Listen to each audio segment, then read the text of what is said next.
This is Scott the Fix-It Guy. Today we have a rumbling Maytag dryer. This is what it sounds like.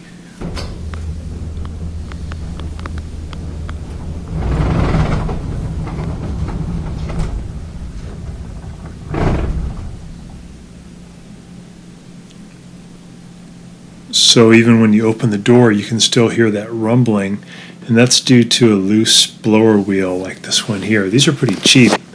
It's only about 15 bucks at Amazon, and this is just something you have to replace probably at around the 10-year mark. So we're going to unplug it, and then we're going to remove this middle panel by removing 2 Phillips head screws. Get that middle panel off. Kind of make sure it's unplugged. We're going to remove 2 little bolts from the top, and then we can hinge the whole front cover out towards you at about 45 degrees, and there's some clips at the bottom right and left hand corner holding it on. But first you remove the bolts, tilt it towards you, and then you're going to remove 2 wires for the door switch. They're modular spade connectors, so you can just pull them off.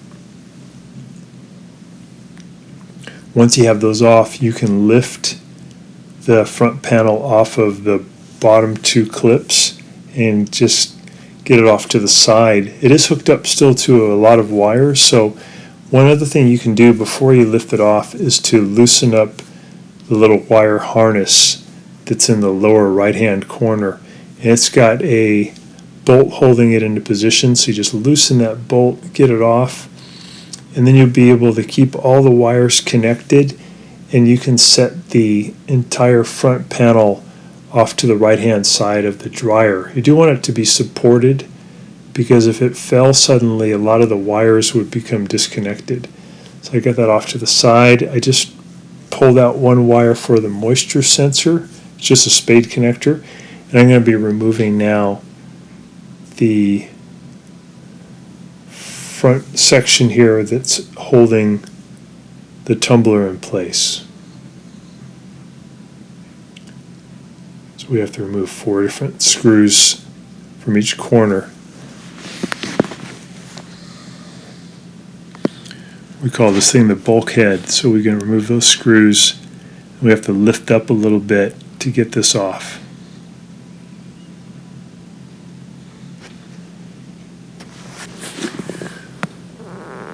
And in this particular procedure, we don't have to remove the tumbler, nor do we have to remove the belt, just this bulkhead to get it out of the way. And here's where the blower wheel is. We got to do a little bit of disassembly to get it out. See how it's just spinning and the shaft is not spinning? They should be spinning together, but it's just worn out. So I sped up the camera a little bit, and we're going to be removing these peripheral screws that are holding on the front of this ducting.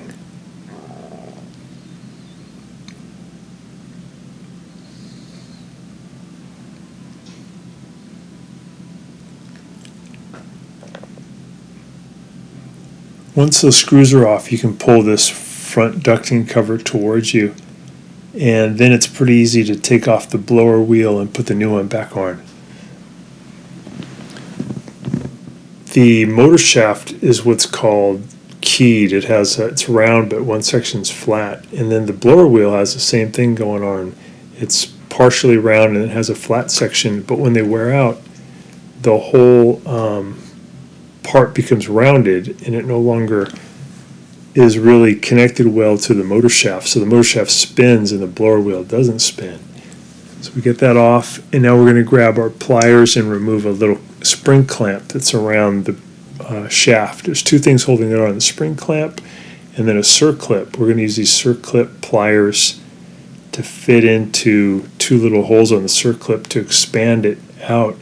We can pull the circlip off the shaft, and then we can grab the old blower wheel and pull it right off the shaft. Here's the new one, and there's the flat section and then the round section.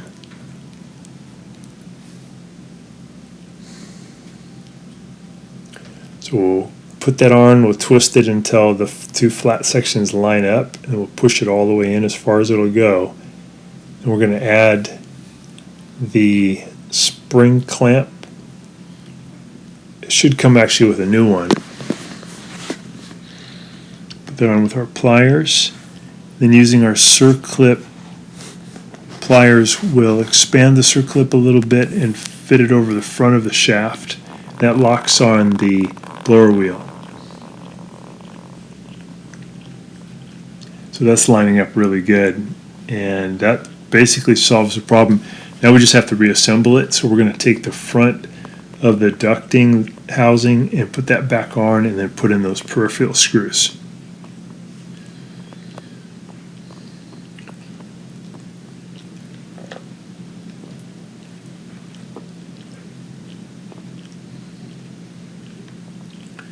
Take your time to line that up.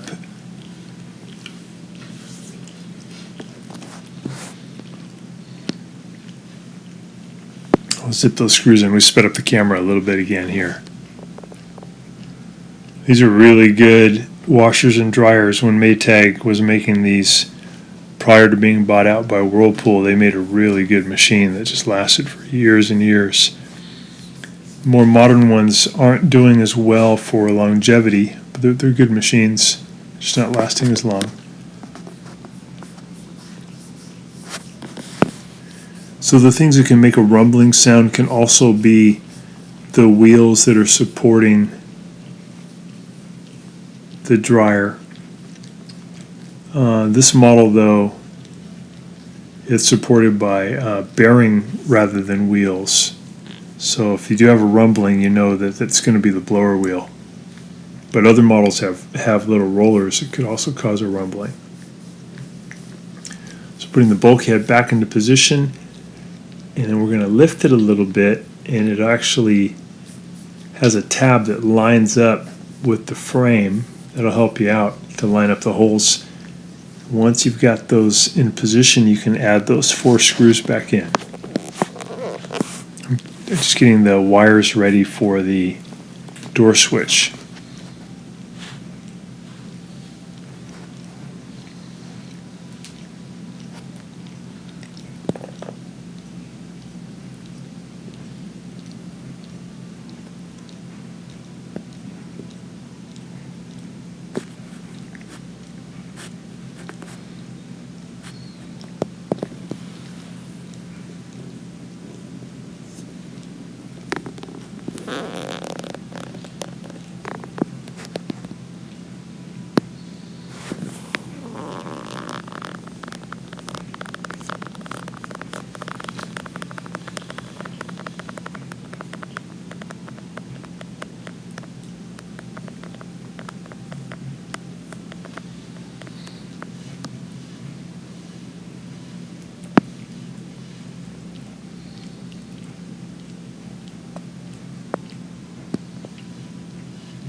Putting the moisture sensor wire back on.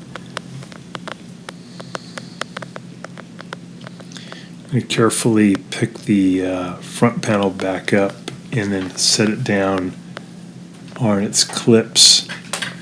And I just want to be careful that I don't pull any of those wires out of the control panel.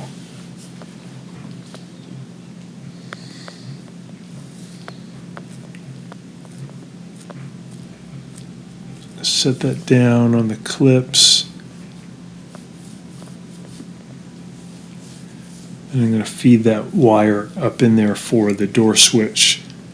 And there's a blue and a yellow wire. It can go either way. It's not important. There's no polarity issue.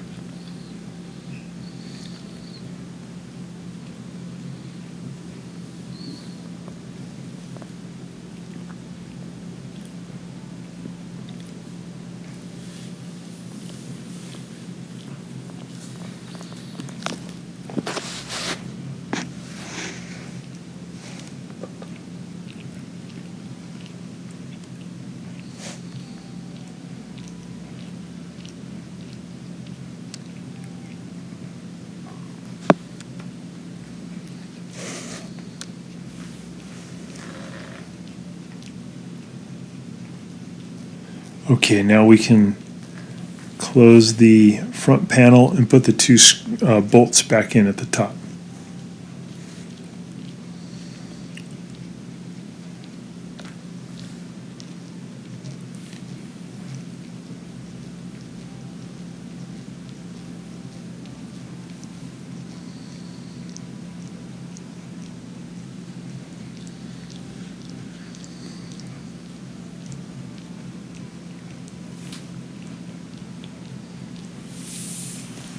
Put that little bolt back in also that holds the wiring harness in position.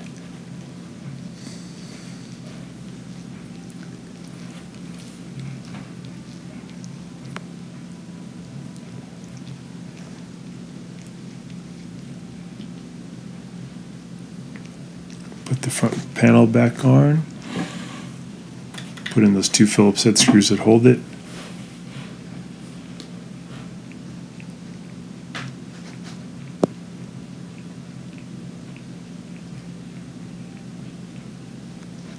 And turn it on, back to normal.